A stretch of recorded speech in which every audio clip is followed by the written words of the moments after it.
удирдах, шийдвэр гаргалтыг зөв болгох, хүн эрүүл аз жаргалтай байх, өөрийн зовлон зүдгүүрийг давж суулгах энэ олон зүйлүүд дээр бол энэ тарих. За тэгээ энэ буддизм, за бясалгал хэрхэн уялдаа холбоотой байдаг талаар бол бас ярьсан. Тэгээ биний хувьд бол энэ тарих судлалын чиглэлээр бас тодорхой мэдээллийг та бүхэндээ хүргье гэж ингэж бодож байна. Тэгэхээр neuroscience буюу тарих судлал бол маш эрчимтэй хөгжиж байгаа ийм салбар шинжлэх ухаан байгаа. Энэ бол зөвхөн ангаа ухаан биш. Одоо шашин судлал, тэгэл молекул биологи, математик, хими, оюун ухаан, компьютер сайенс, физик, математик, хим гэх олон шинжлэх ухааны салбар дээр одоо бий болж эрчимтэй хөгжиж байгаа ийм салбар шинжлэх ухаан байна. Тэгээ энэ neuroscience гэдэг энэ цаана бол ер нь хүн бол эрүүл аз жаргалтай урт наслах ийм л зорилт. Тэгэхээр хүн эрүүл аз жаргалтай урт наслахын бас хамгийн гол зүйл нь бол хүний уураг тарих, идэвхтэй, эрүүлэр сэтгэдэг, боддог, стрессийг даван туулдаг, гадны болон дотоод байгууллага орчны нийгмийн олон одоо сорилтууд, хүчин зүйлд дасан зохицож, удирдамж олоодж ингэж урт наслах ийм зүйлүүд. Тэгэхээр энэтэй холбоотойгоор бас хүний насжилттай холбоотойгоор ихсэж байгаа олон өвчнүүд бий. Жишээ нь энэ тархины эдийн сүнрэлт өвчнүүд, ялангуяа тархины мэдрэлийн эс буюу нейроныг гэмтээдэг, сүнрүүлдэг энэ олон өвчнүүд бий. Удамшлын болон одоо бусад өвчнүүд, жишээлбэл Альцгеймер, Паркинсон, тэгэл хорт хавдар, таргалалт, чихрийн шичин гэдэг. Энэ олон өвчнүүдийн эмчлэх арга зам боёг бол бас энэ neuroscience-ийн судалгааны үр дүнгүүдэд бол бас нэлээд ахис дэвшилтэй ийм байна. Тэгэхээр ер нь бол тарих төв мэдрэлийн тогтолцоо, захын мэдрэлийн тогтолцоо гэдэг юм. Аливаа мэдээллийг хүн хараад сонсгол хүртгүү мэдрэхүүгээрээ хүлээж аваад уураг тархинд боловсруулад за тэгээд дээд мэдрэлийн үйл ажиллагаа буюу ухамсарт үйл ажиллагаа, ухамсарт бус үйл ажиллагааныхаа зохицолгоор хариу үйлдэл гаргадаг. Үйлдэл төрөх бол ухамсартай болон автоматар ингээ гарч яадаг ийм зүйл бий.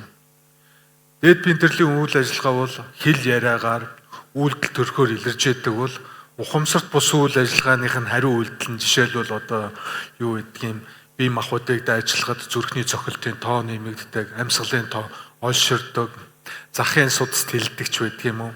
Сандарсан мэгцэн үед одоо жишээ нүүр улаах гэх мэт ийм одоо хариу үйлдэлүүдээр илэрч байгалийн болон нийгмийн өөрийн дотоод одоо үүсэж байгаа олон хүчин зүйлд дасан зохицож шийдвэр гаргаж ингэж явдаг. Тэгэхээр хүний тархины хөгжил бол маш эрчимтэй хөгжиж явж байдаг. Энэ бол одоо жишээ нь хүүхэд эхний 12 сар буюу 1 сар хүрэхэд тархины үйл ажиллагаа ялангуяа мэдрэхүй болон хэл яриа за дээрэс нь одоо дээд мэдрэлийн үйл ажиллагаатай холбоотой мэдрэлийн эсүүдийн харилцан үйлчлэл сүлжээс гэж ярьдаг энэ синапс бол эрчимтэй хөгжиж байгаа. Бүгд тэгэхээр ер нь бол хүүхдийг төрхөөс нь ахуулаад баг байна гэлтгүүгээр бидний ярьж байгаа, хэлж байгаа бүх зүйлийг сонсож, ойлгож, мэдэрч тасралтгүй ингэж хөгжиж яадаг ийм эрхтэн. Тэгэхээр одоо энд бид нөхөн үржихүү, бие махбод одоо бусад энэ хөгжил бол нэлээд удаа явдаг. Ялангуяа нөхөн үржихүү болон насанд хүрж байгаа үйл ажиллагаа бол 20 настайд ингэж бүрэн гүйс төлөвшдөг бол хүний тархины үйл ажиллагаа бол хүүхэд 5 нас хүрэхэд аль хэдийн насанд хүрсэн хүнтэй адилхан бодож сэтгэгдэг, шийдвэрийг тунгааж оюун дүгнэлт өгдөг ийм чадвартай болдог гэсэн үг. Тийм учраас энэ тархины үйл ажиллагаа хүүхдийг сургах ч гэдэг юм уу, зааж сургах, харилцан ярилцах, ойлгох азбуудал бол баг гэлтгүүгээр хүүхдийг бага наснаас нь яг ижил төвшөнд ойлгож, харилцан ярилцаж, үнэлт өгнөлт өгдөг ийм зүйл байнамаа. Тэгэхээр 5 нас хүрэхэд бол тархины үйл ажиллагаа ерөнхийдөө өрдөг. Хүний тархины одоо бор цагаан бодис гэж би ялангуяа тархины бор гадар. Тэгэхээр хүний духны хэсэг, за париетал буюу чамархай хэсэг, за тэгээд зулаан хэсэг, дагсны хэсгүүд бол дээд мэдрэлийн үйл ажиллагааны тодорхой хэсгүүдийг уялдан зохион байгуулждаг. Ялангуяа тархины духны хэсэг бол ялангуяа сэтгэн бодох, шийдвэр гаргах зүйлүүд дээр илүү их төвлөрдөг бол зулаан хэсэг бол одоо илүү гүйцэтгэх, тийм ээ.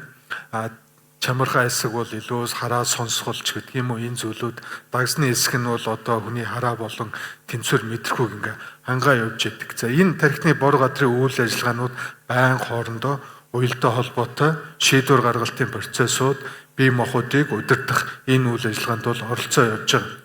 Тэгэхээр тархины үйл ажиллагаанд хамгийн чухал зүйл ямар ойлголтууд байдаг вэ гэхээр нейрогенез буюу мэдрэлийн эс өсөж одоо хөгжиж ялгарах хөгжих процесс, хоёрдугаарт нь синаптогенез буюу мэдрэлийн эсүүд хоорондоо харилцан үйлчиж мэдээллийг дамжуулж яадаг холбоос үүсэх.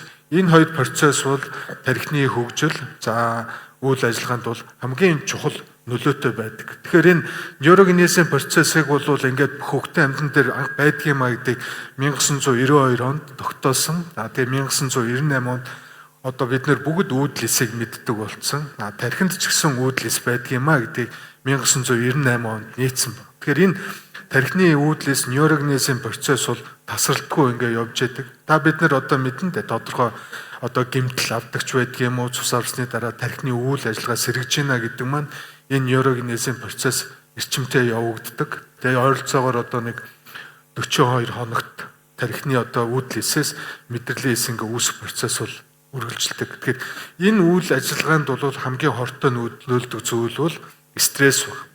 Тэгэхээр энэ нийгмийн болон сэтгэл санааны, байгууллын орчны энэ олон стрессийг даван туулж чадвал хүн эрүүл урт наслж чаддаг. Энийг даван туулах аргад суралцах нь бол үнэхээр энэ чухал байгаа. Хэрвээ чадахгүй бол одоо эрт хөгшөрнө, одоо тийм ээ насчил богиносдаг ийм зүйл, энийг дасан зогсож чадах юм бол хүн эрүүл урт наслнаа гэдэг утгатай. Тэгэхээр энэ бол биологийн зүй тогтол байна. Ер нь 20 наснаас хойш ингээд хүний сэтгэн бодох одоо ой тогтоолтын энэ тодорхой чадварууд ингээд айжамдаа буурж яадаг. Энэ чинь хүн биологийн амьтан учраас. Гэхдээ энэ буурж байгаа процессыг удаашруулж болдог. Энэ нь бол одоо сэтгэлийн амар амгалан байдал, таны яриад байгаа тэр стрессийг даван туулах ийм чадварууд бол бий. Тэгэхээр энэ хүний хамгийн чухал зүйлүүд бол ой тогтоолт бий. Ой тогтоолт сайжирч ямиг сэтгэн бодож байвал тарих зөв одоо идэвхтэй ажиллаж байдаг. Энэ нь тарих л одоо идэвхтэй сайн ажиллаж явах юм бол бусад эргэтэн тогтолцоог сайн удирддаг, хүн эрүүл урт наслахын үндэс юм аа. Тэгэхээр энэ нейрогенез буюу мэдрэлийн эсийн хөгжлийг идэвхжүүлж яадаг зүйлүүд бол энэ дасгал хөдөлгөөн байх нь байна. Альва шин зүйлд суралцах, тасралтгүй суралцах асуудлууд бий. Жишээ нь одоо хэл сурах, зураг зурагч байт юм уу, хүн өөрийнхөө хобби дур сонирхлоороо шин зүйл дандаа сурж өөрийгөө сорж явах нь бол тархийг эрүүл байлгах, тарих одоо шин зүйл дасан суралцах, залуу байх, үеийнхнаасаа одоо залуу сайхан харагдах ч гэдэг юм. Энэ зүйл хамгийн чухал нөлөөтэй. Бууруулдаг зүйл нь бол хөдөлгөөний идэвхгүй байдал, за хангалттай хоол тэжээл авахгүй байхаас гадна идэвхгүй, нийгмийн идэвхгүй байх ч байдаг юм уу. Уйтгарлах, гуниглах, сэтгэл гутрал гэдэг олон хүчин зүйл бол энэ нейрогенезийн процесс буюу мэдрэлийн эсийн хөгжлийг дарангуулж яадаг юм аа. Тэгээ энэ олон судалгаагаар бол аль хэдийн батлагдаад нотлогдсон зүйл байдаг. Ялангуяа энэ бол туршилтын амьтан дээр хийсэн судалгаанууд байна. Амьтныг ингээд архаг стресст оруулаад ахтахаар ялангуяа сэтгэн бодох ёстой префронтал кортекс гэж ярьдаг тухны хэсгийн бор бодис, за хүний ой тогтоолтонд оролцож яадаг гиппокампус гэж бүтцийн мэдрэлийн эсийн хөгжлийг дарангуулж байгаа ийм судалгаанууд бол олон жилийн өмнөөс хийгдээд нотлогдоод ирсэн байгаамаа. Тэгэхээр одоо өнөөдөр биднээсийн гол анхаарал хандуулаад байгаа юм бол мэдээж хэрэг энэ хүний сэтгэл хөдлөл, зан авир, шийдвэр гаргалт, за энэ зүйл нь дээд мэдрэлийн үйл ажиллагаа болон автомат мэдрэлийн тогтолцоотой хэрхэн уялддаг асуудал. Хүний тархины гүнд лимбийн тогтолцоо гэж энэ зүйл байдаг. Энд амигдал, гиппокамп гээд гипоталамус гэх мэт нарийн нийлмэл бүтцүүд бий. Энэ лимбийн тогтолцоо, амигдал бол хүний сэтгэл хөдлөлийг одоо зохицуулж яадаг. Баярлах, гуних, уйтгарлах, тийм ээ? Одоо сэтгэл гутралд орох, эсвэл хэд сэтгэл хөөрөлд орох ч байдаг юм уу. Энэ зүйлүүд маань өөрөө тархины одоо энэ гүнд байж байгаас гадна тархины бор гадар, за дээрэс нь автономик мэдрэлийн тогтолцоо буюу зүрх судас, амьсгал, одоо тийм ээ нөхөрчхүүгээд олон одоо автомат байгалийн одоо ухамсар бус үйл ажиллагаар зохицуулдаг үйл ажиллагаанд шууд нөлөөлж идэг. Тийм учраас баярлаад хөөрөөд ахаар зүрхэнд илсээд л одоо судсанд хэлж байгаа асуудал бол энэтэй холбоотой. Эсвэл сэтгэл гутраад байвал одоо царай төрөх, гуйдгартай, гунигтай харах асуудлууд бол энэ лимбийн энэ тогтолцоотой холбоотой байдаг гэсэн үг. Тэгэхээр энэ лимбийн тогтолцоо бол энэ тархины сэтгэл хөдлөл, ялангуяа шин зүйл сурах, за тэгээд ой тогтоолттой бол салшгүй холбоотой. Тэгэхээр энэ бүтцийг удирдах арга барил, энэнийг удирдах зохион байгуулах, энэний физиологи, патофизиологи, нейрофизиологийн механизмуудыг ойлгох асуудал бол нейросайенсийн судалгааны нэлээд том судлагдсан байгаа. Тэгэхээр энэ бясалгал, анхаарал төвлөрүүлэх энэ mindfulness энэ зүйлүүд тархины үйл ажиллагаа бүтцэд бол хэрхэн нөлөөлж байгаа талаарх судалгаа шинжилгээ бол эрчимтэй хийгдэж байгаа.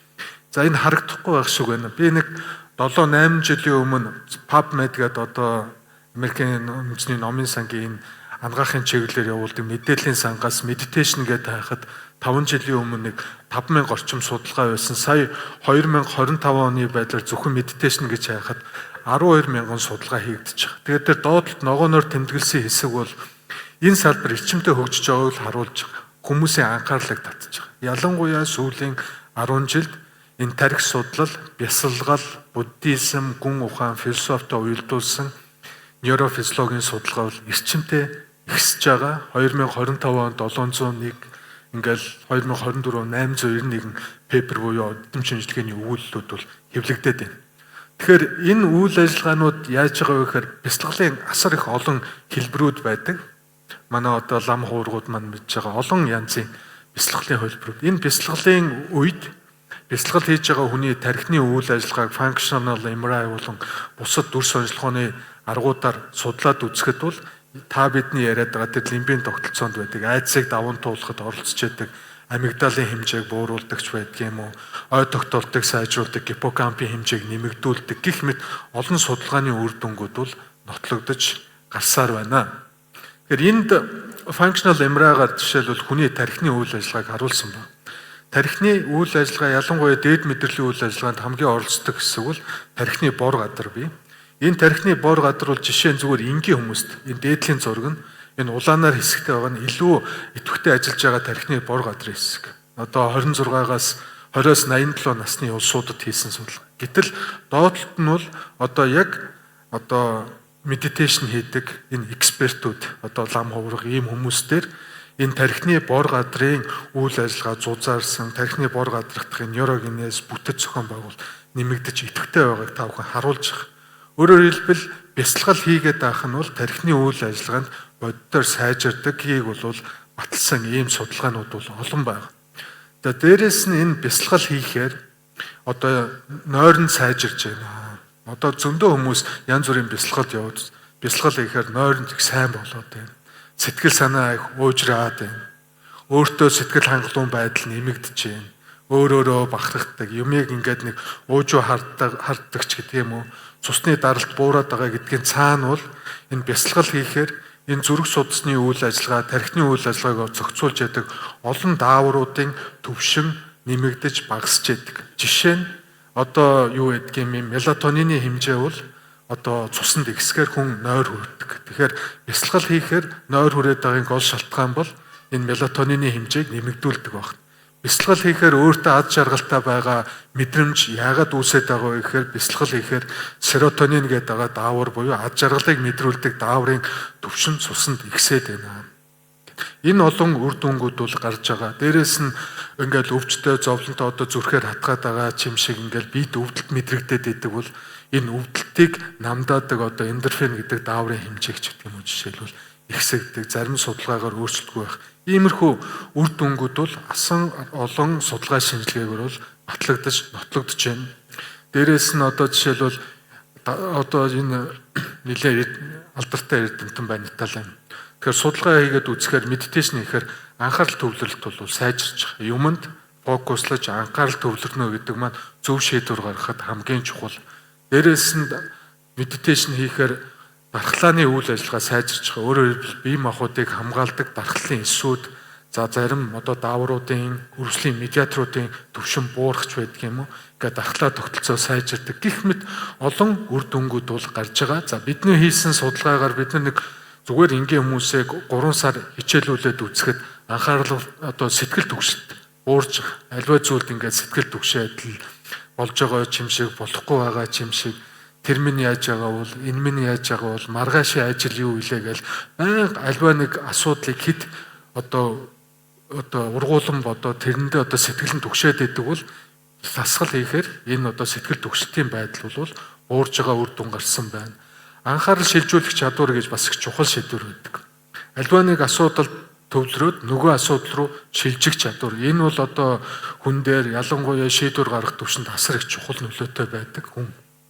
Тэгэхээр энэ анхаарал шилжүүлэх чадвар бол энэ бясалгал хийсний дараа бол тодорхой хэмжээгээр бол сайжирч байна. За дээрэс нь бясалгал хийхээр саяны даавруудын өөрчлөлт сайжирч байгаа учраас хүн турдгийн байна, биеийн жим багасдаг. Хэрвээ тархалтай улсууд бясалгал хийвэл биеийн жим буурдаг. За дээрэс нь одоо юу гэдгийг амьсгалын тоо багасж байгаа, буураад тодорхой болдог.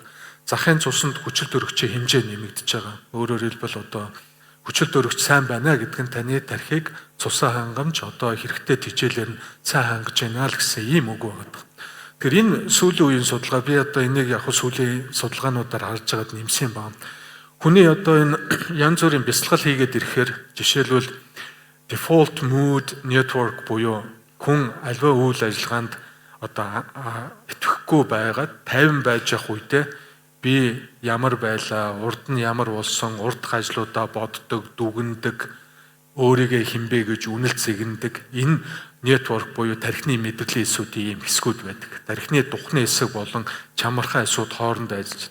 Энэ network их одоо стресст байнга ордог, байнга ажилтдаг улсууд байхад энэ network төвчээд ирэхээр өөрийгөө голдог. Би ч одоо юу ч чадахгүй байна.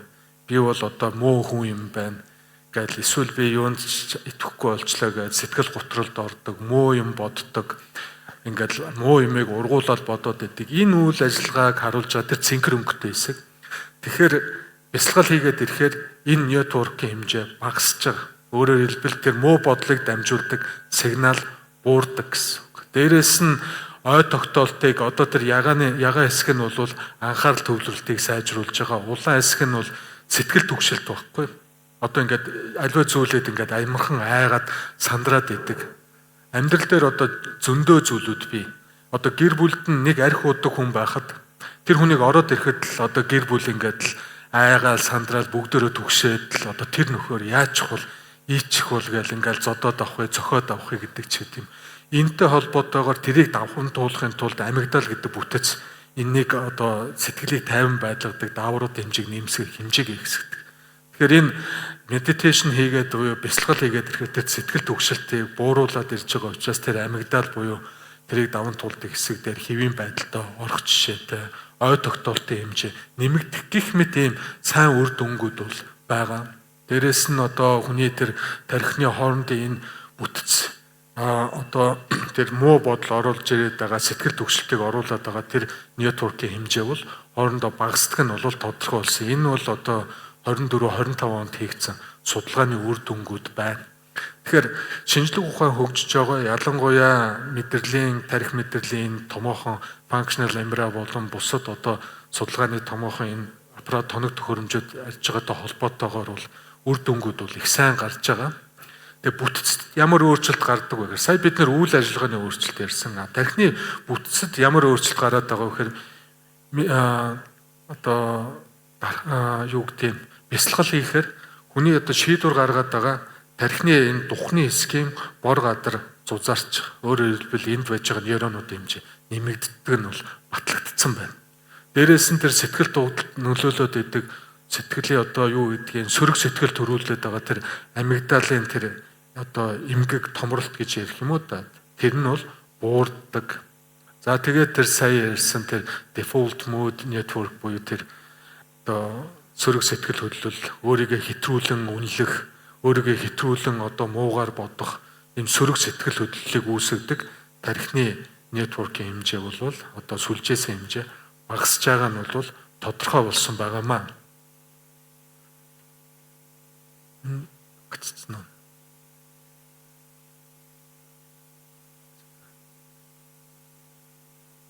Яв. За. За ер нь одоо ингээд төгсөх гэж. Тэгэхээр энэ олон судалгааны асуудлууд байна. Тэгэхээр медитейшн хийх бол тархины үйл ажиллагаанд хамгийн эерэг бүтцийн болон үйл ажиллагааны хувьд эерэг нөлөө үзүүлж байгаа нь ингээд судалгаа шинжилгээгээр батлагдсан. Тэгэхээр тархийг удирдах чинь гэсэн үг. Өөрийгөө одоо ер нь бол тэр автономик буюу одоо тэр сэтгэл хөдлөлд оролцоод байдаг симпатик, парасимпатик мэдрэл, бусад мэдрэлүүдийг энэ үйл ажиллагааг бясалгаж анхаарал төвлөрүүлснээр удирдах болж байгаа.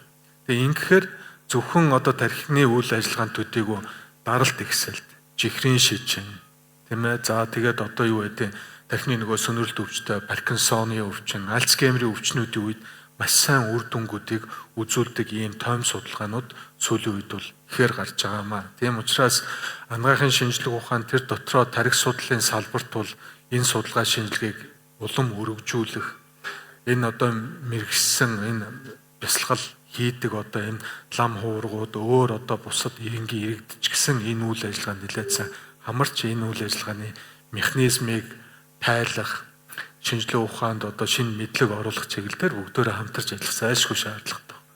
Тэгэхээр энэ сүүлийн слайдд энэ хүний тархинд байж байгаа хооллолт болон таргалалт энэ зүйлүүд бол сэтгэл хөдлөлтөй хамгийн чухал холбоотой байдаг.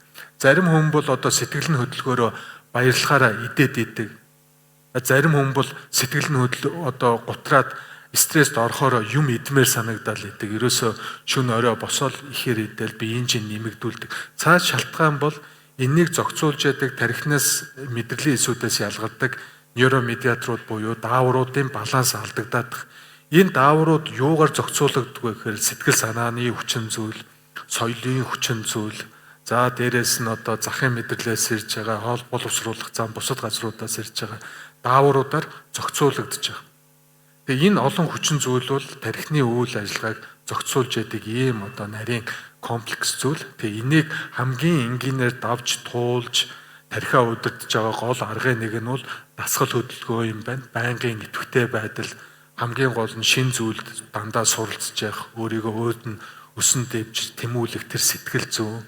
Дээрээс нь одоо сэтгэлээ удирдах энэ бясалгал хийж энэ одоо аргууд суралцах юм бол эрүүл урт наслах нь бол тодорхой болж байгаа. Тэгээ энэ одоо бол үйл ажиллагааны хувьд бол энэ зүйлүүд бүгд тодорхой болцсон. Энэний нейрофизиологийн нарийн механизмууд яг мэдрэлийн эсээр тохиолд амжилт хэрхэн явж байна?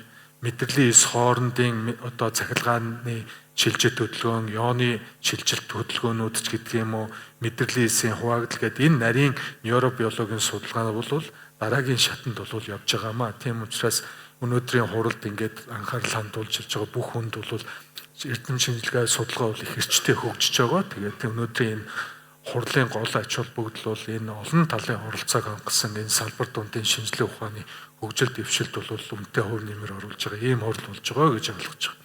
Тэгээд энэ хулганд байгаа энэ яг би өөрөө гараараа барьсан байгаа хулганд 2006 онд гэдэг чи одоо бараг 20 жилийн өмнө оюутан байхдаа хийжсэн судалгаа байхгүй. Хулганы ховдол дотор тархин дотор нь одоо ингээд тюб суулгаад тэгээд одоо тодорхой судалгаа шинжилгээ дааврууд ч байдгийм үү пептидүүд хийхээр энэ тархины үйл ажиллагаа нь хэрхэн өөрчлөгдөд амьтны зан төрх behavior хэрхэн одоо өөрчлөгдөж байгаа вэ гэдгийг энэ хийжсэн судалгаа байгаа. Тэгээд энэ их хөөрхөн учраас би та бүхэнд бас энэ зургийг харуулж байгаа. Тэгээд анхаарал тавьсан та бүхэнд их баярлалаа.